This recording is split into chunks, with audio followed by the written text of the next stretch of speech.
Hi everybody, Cheryl and Lady coming to you from the Ladies Garden and Home, and today is the winter solstice. It's the longest night of the year, so I thought it'd be a perfect time for a garden tour. I hope you join us.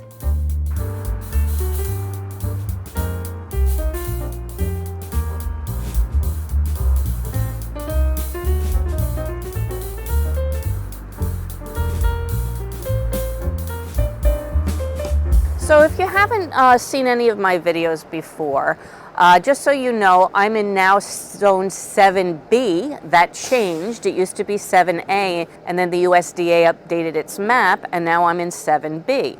Southwest Connecticut, not very far from the Long Island Sound, in fact, just like a half a block. So it's a bright sunny day. We have been getting down into the nippy 20s, 30s at night. That's Fahrenheit. And tonight is going to be in the low 20s, which is the coldest it's been so far this fall. But the good thing is that what I still have growing here is good to about 20 degrees Fahrenheit. So I don't think I need to cover anything yet, although I did pull my covers out. I'll get to that when it gets down into the teens, but I thought I'd show you around.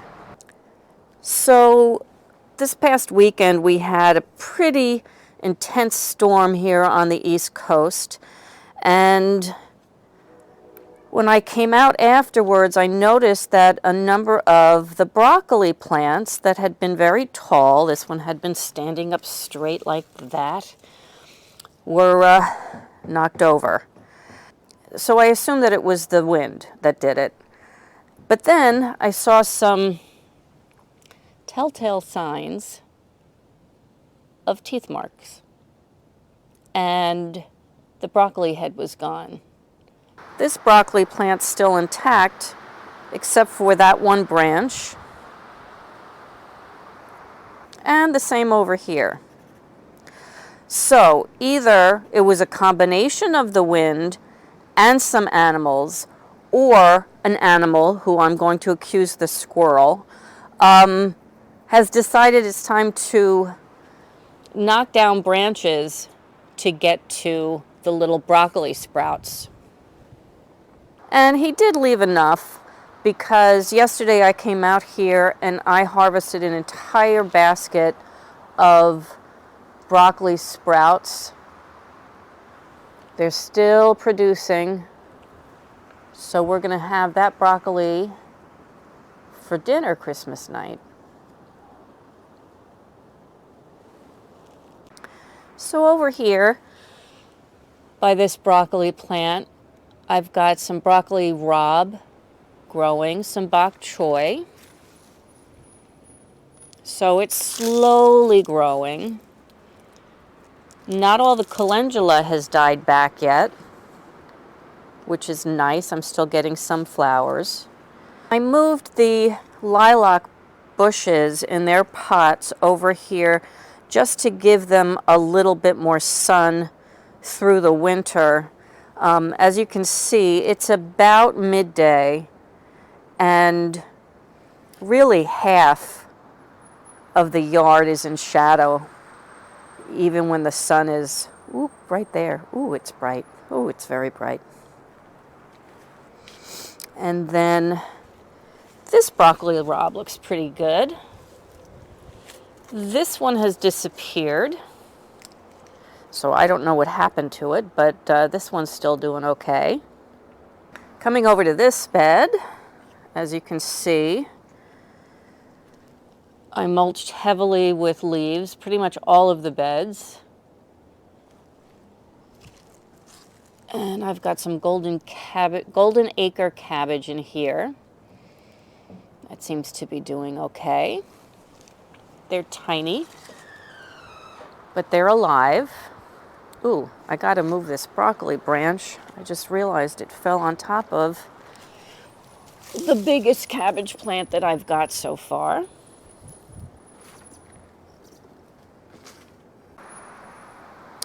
Over here we've got some more broccoli rabe. This is purple sprouting broccoli. These 4 green bags here. This is a Waltham broccoli, and this is a Romanesco. And in these grow bags here are Brussels sprouts. This one's doing very well. And it's starting to form some sprouts, which is very exciting. More broccoli rabe. And then here is a cauliflower, which was munched on by an animal. Took the lower leaves, so I'm hoping it'll still be okay. In those bags, I had the potatoes. I decided not to try to harvest them since they really did die back. The greenery on top died back. I'm just going to leave them there until the spring and see if they sprout then. And if they do, then I'll have like really early potatoes. And I decided to put my pumpkins out here. Hopefully the squirrels will eat those instead of the broccoli plants. The peas blew over in the wind during that storm, and I tried to put them back up, but I think they probably broke, which is why they look so flopsy now. Didn't get many peas this fall from this, but the plant had been doing very well until it fell over, the plant itself. Another little broccoli rabe, some carrots and dill that are still growing. Oh, this is red acre cabbage.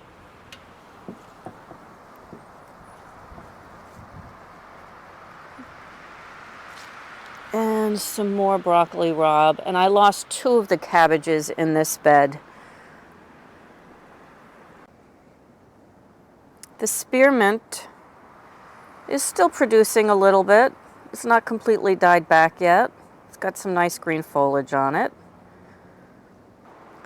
And here's another broccoli rabe. A bunch of carrots that I've started thinning.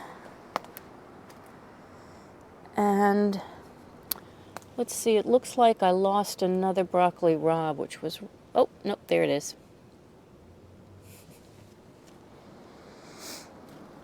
Over here I still have some carrots, some Swiss chard.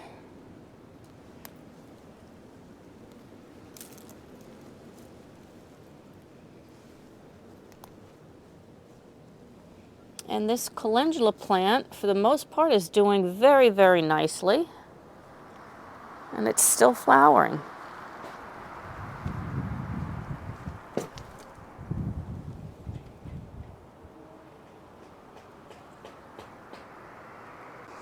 This area here is where I planted all of those spring bulbs, tulips and daffodils and crocuses and all things like that. And then I mulched on top with these marigolds that had dried. And I've got this plastic over it to keep the squirrels out, which I really think is working because I've seen a squirrel here trying to get underneath it and then it gives up and goes someplace else to eat, you know, over to the broccoli. And lavender row over here, looking lush and green, grayish green, but so pretty. The Mary Rose garden actually looks very festive, especially at night, because I took those tomato cages, turned them upside down, and I strung lights on them. They look like little trees, so it kind of looks like a little lit up forest. I will come back out and shoot some evening video so you can see how the garden is decorated for Christmas. I think that would be cool. This kind of just, pardon it's dirty, but I'm going to clean it out soon. But what happens is it's been freezing sometimes at night, but then because this has a little bubble thing going, it kind of melts it. And I see birds come here. And yes, I will clean it out for them. I've got rocks and shells and things like that in there. Just, I don't know why I did that, actually. I thought it looked cool. Now I'm not so happy with it. The roses are doing okay, so I haven't moved them or covered them.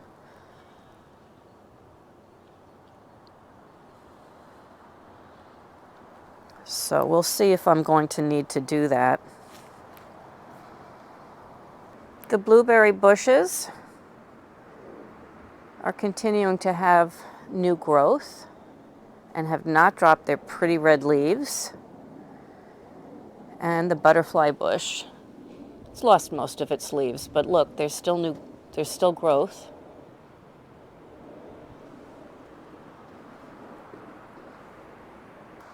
Still have some alyssum blooming, very pretty. And then here is celery. It's the celery patch. I've cleared almost everything else out except for the dill that is volunteered. I do have some volunteer carrots too, and this fennel.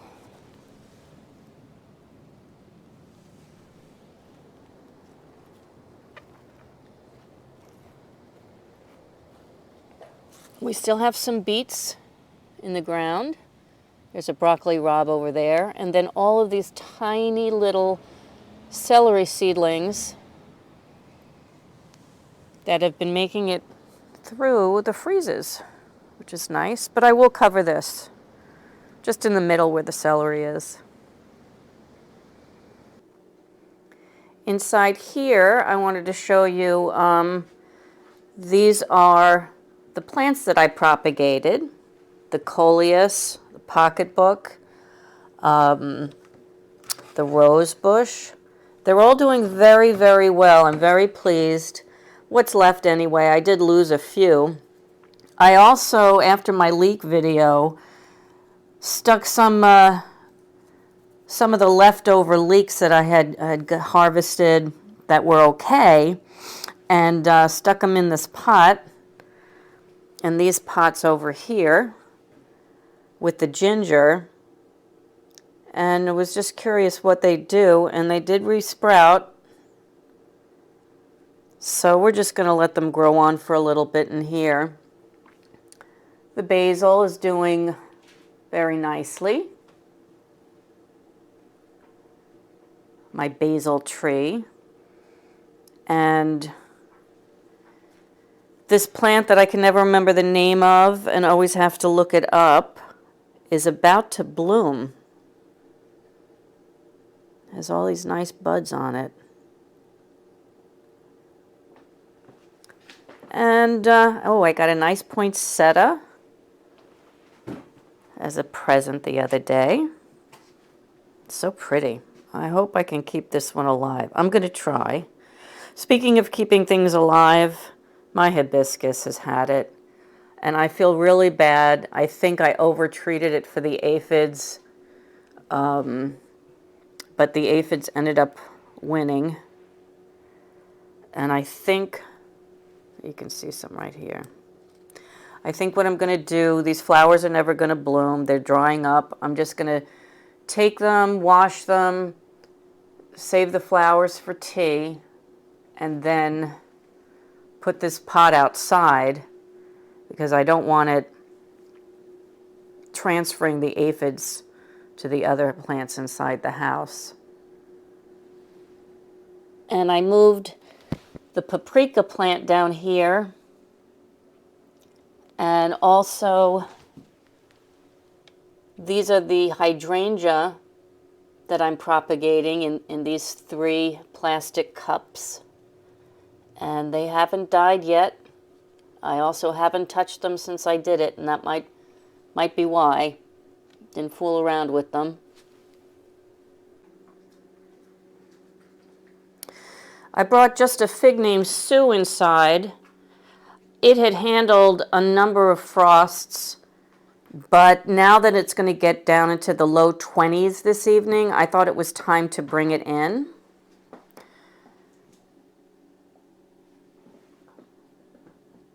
In the few minutes since I opened up the mini greenhouse here, the temperature inside, I have this, it's actually a compost thermometer. It tells me what the temperature is in the air as well, which is good because I can keep an eye on it. The temperature dropped about 20 degrees. It was 80 degrees when I opened this up just a few minutes ago. So it's keeping these herbs nice and toasty warm so far. And the pansies with their happy little faces.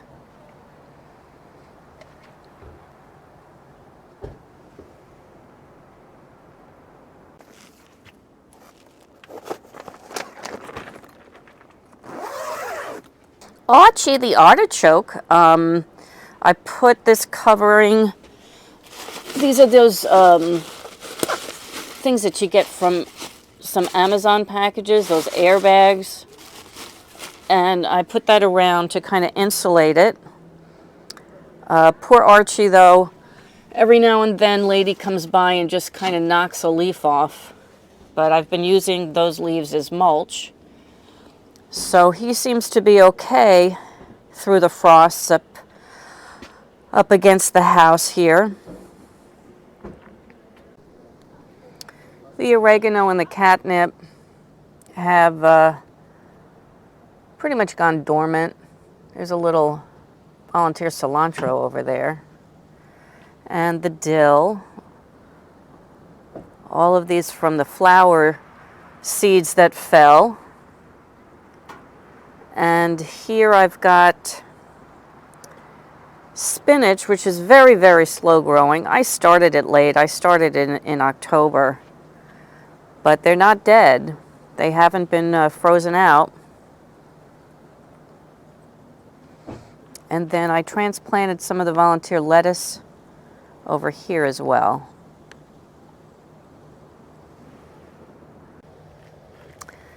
The strawberries in the strawberry cart are still ripening. Oh, this one's not looking too good. They get a little funny tasting when they get hit by a frost. But this, these evergreen branches over here, I'm going to use them once the greenery on the strawberries have really all turned color and kind of dried up. I'm going to use this as a mulch just to cover it up. That was actually a tip from Gardener Scott, and I asked him the question.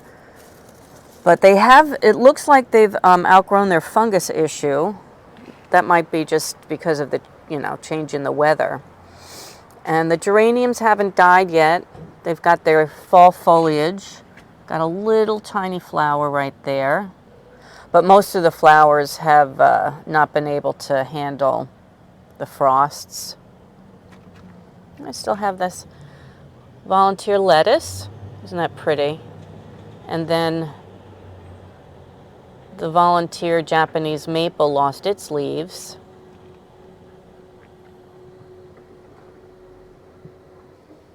Have some seedlings in the green stalk. They've also been handling the frosts pretty nicely. I cleaned this up a couple of days ago. I moved some of the things that I had pretty much overseeded into their own pockets where other things were taken out. I've got some spinach in here, Swiss chard, some lettuces. Still have the carrots growing. And the sage, which should overwinter fine because it made it through last winter in here too.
The nights have gotten so long, and by 4 o'clock it's already starting to look dark outside, and up here anyway. And I just wanted to say that the good thing about the winter solstice is that the next day the days start getting longer, and then we have something to really look forward to. I hope you enjoyed this video. If you did, please give it a like. And please subscribe if you haven't already and join our growing community.